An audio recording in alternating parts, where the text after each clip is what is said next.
గత ప్రభుత్వంలో skill development యొక్క స్కామ్లో చంద్రబాబు నాయుడు యొక్క హస్తం ఉందని చెప్పేసి ఆరోపణలు చేస్తూ జైలు జీవితం గడిపించినటువంటి చంద్రబాబు నాయుడిని జైల్లో ఇరికించే ప్రయత్నం చేశారు గత వైసీపీ ప్రభుత్వం.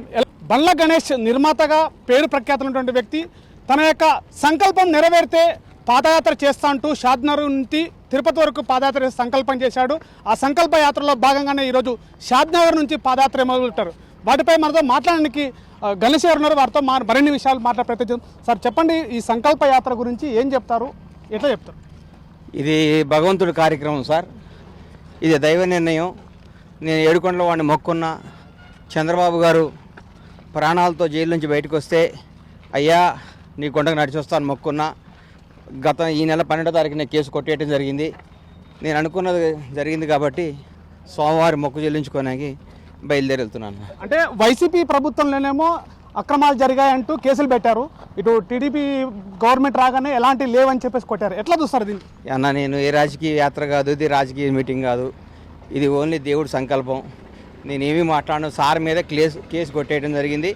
దానికోసం సార్ కోసం ఏడుకొండల వాడి దగ్గర పోతున్నా. అంటే ఇంత పెద్ద ఎత్తున అభిమానం చాటుకోవడంలో, ఇలాంటి నిర్మాతగా ఇంత పెద్ద పేరు ప్రఖ్యాతులు ఉన్నప్పటికీ కూడా పాదయాత్ర చేయడంలో ఎట్లాంటి ఏమనుకోవాలి? నేను మొక్కుకున్న అయ్యా చంద్రబాబు గారు ఏడుకొండలవాడ చంద్రబాబు గారిని బెయిల్తో బయటకు వచ్చి నిర్దోషిగా ఉంటే నేను మీ దగ్గరకు వస్తా స్వామి అని మొక్కు తెచ్చుకుంటున్నా అంతే. అంటే ఇక్కడ ఉన్నటువంటి యాత్రల పేరుతోటి ఇక్కడ ఒక పాదయాత్ర చేస్తున్నారు. రాబోయే రోజుల్లో ఏమైనా మార్పు రాబోతుందా? అసలు ఏమి లేవు సార్. ఇది దేవుడి కార్యక్రమం, దేవుడి యాత్ర. దీనికి రాజకీయాలకు సంబంధమే లేదు. ఇది కేవలం దైవ కార్యక్రమం. అంటే ఎన్ని రోజులు ఉండబోతుంది ఇట్లా పాదయాత్ర? 20 రోజులు ఉంటుందండి, 20 డేస్. అంటే ఇక్కడ పాలమూరు బిడ్డగా ఒక మహబూబ్నగర్ జిల్లా చెందినటువంటి బండ్ల గణేష్ గారు షాద్నగర్ నుంచి మొదలు పెట్టబోతున్నారు. రేపు రాబోయే రోజుల్లో పాలమూరుకి గురించి ఏమైనా చెప్పబోతారా? ఏమి అన్నీ బాగుండాలి. 2 రాష్ట్రాలు బ్రహ్మాండంగా ఉన్నాయి. ప్రభుత్వాలు, ఇద్దరు ముఖ్యమంత్రులు చాలా బాగా చేస్తున్నారు. హ్యాపీగా ఉంది. సంతోషంగా ఇట్లా ముందుకు పోవాలని భగవంతుడు కోరుకుంటున్నాను. అంటే ఇంత పెద్ద స్కామ్లో చంద్రబాబు నాయుడు గారిని ఇరికించడం విషయంలో మీరేం చెప్తారు? నేనేం మాట్లాడను సార్. ఇది దేవుడి యాత్ర. దైవిక సార్ నిర్దోషిగా బయటకు వచ్చారు. నిర్దోషి కేసు కొట్టేయబడింది. క్షేమంగా బయటకు వచ్చారు. ఆ మొక్కు తెచ్చుకుంటున్నా అంతే. అంటే రాబోయే రోజుల్లో చంద్రబాబు నాయుడు పట్ల మీ అభిమానం చాటింపంటే ఎట్లా చెప్తుంటారు? అసలు అభిమానం ఏముంది సార్? మొక్కున్నా అంతే. అభిమానం ఏముంది? అంత అంతే. ఎప్పటికీ ఉండే అభిమానం ఇది. ఎప్పటికీ ఉండేది. అభిమానాలు ఒకసారి పెరుగుడు తగ్గుడు ఉండదు. ఎప్పటికీ అభిమానం ఉంటుంది. అంటే మీ అభిమానం నటుగా ఎక్కువగా ఆరాధించే పవన్ కళ్యాణ్ అని చెప్తున్నారు. ఒకవైపు రాజకీయ నాయకుడు వచ్చి చంద్రబాబు నాయుడు అంటున్నారు. ఇంకెవరన్నా ఉన్నారా? అట్లే నాకు అందరూ పవన్ కళ్యాణ్ గారికి నాకు ఉన్న బంధం ఏందో ప్రపంచానికి తెలుసు. ఈరోజు మార్నింగ్ కూడా చెప్పాను, పవన్ కళ్యాణ్ గారు నా దైవ సమానులు. అంటే పవన్ కళ్యాణ్ గారిని అభిమానిస్తాం, చంద్రబాబు గారిని అభిమానిస్తాం, చిరంజీవి గారిని అభిమానిస్తాం, అందరినీ అభిమానిస్తాం. లోకేష్ గారిని అభిమానిస్తా, మా అమ్మ నా తల్లి లాంటి భువనేశ్వర్ గారిని అభిమానిస్తా. చాలామంది ఉన్నారు నాకు అట్లా. అందరినీ అంటే ఒకళ్ళని అభిమానం ఒకళ్ళకి కొలబద్ద కాదు కదా సార్. అంత దైవ నిర్ణయాలని. Thank you. అంటే ఇప్పుడు పాలమూరు యొక్క బిడ్డగా రాబోయే రోజుల్లో పాలమూరు గురించి ఏం చెప్తారు? రాష్ట్రం ఈ తెలంగాణ రాష్ట్రంలో పాలమూరు నంబర్ 1 జిల్లా కాబోతుంది. రేవంత్ రెడ్డి గారి నాయకత్వంలో అద్భుతమైన ప్రాజెక్టులు కట్టబోతున్నారు. ఆయన ప్రత్యేక శ్రద్ధతో ఈ జిల్లా నంబర్ 1 అవుతుందని ఆశిస్తున్నాను. అంటే రాబోయే రోజుల్లో ఒక నాయకుడిగా ఉద్యోగించదని మిగతా నావాళ్ళు అనుకుంటున్నారు బయట నుంచి. ఏమంటారు? నేను అసలు అదేం కాదు. అలాంటి భేషజాలు లేకుండా తన యొక్క అభిమానించే నాయకుడు చంద్రబాబు నాయుడు విడుదల కావడం చాలా సంతోషదాయకము. తన యొక్క సంకల్పము నెరవేరింది. ఆ యొక్క సంకల్పంలో భాగంగానే ఎలాంటి నిరాధారాలు లేకుండా బయటకు వచ్చినందుకు చాలా సంతోషపడుతున్నా. నా యొక్క సంకల్పం నెరవేరింది, అందుకే షాద్నగర్ నుంచి తిరుపతికి పాదయాత్ర చేస్తున్నానని చెప్పేసి చెప్తున్నాడు.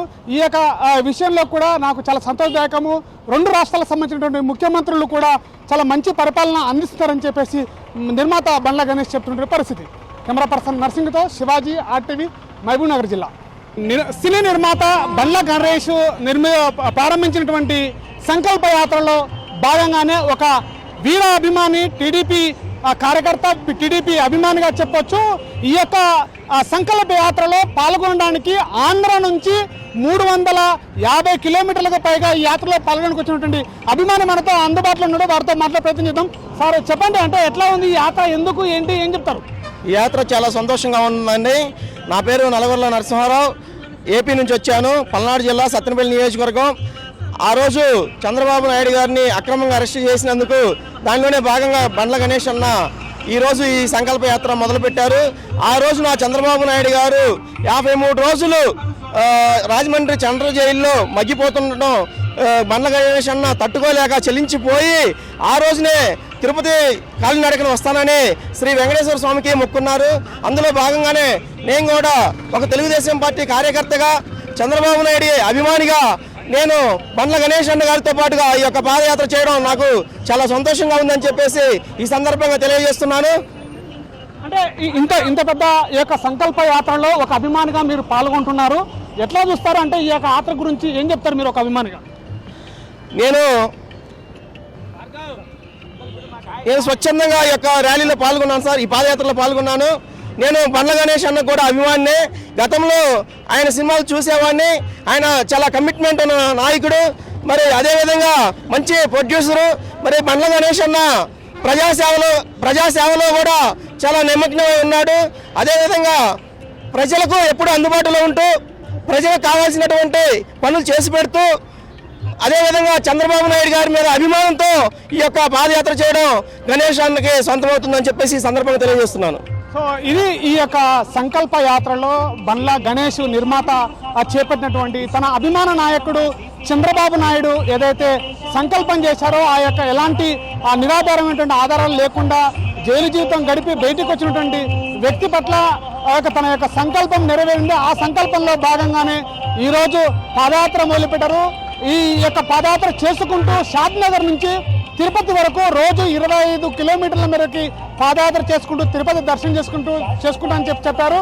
ఇలాంటి యొక్క కార్యక్రమాల్లో నేను పంచుకోవడం ఒక అభిమానిగా నా యొక్క ఆనందం కలిగించిందని చెప్పేసి ఈ యొక్క 350 కిలోమీటర్ల పైగా ఆంధ్ర నుంచి వచ్చి ఈ యొక్క సంకల్ప యాత్రలో పాల్గొంటుంటే అభిమాని చెప్తుంటే పరిస్థితి.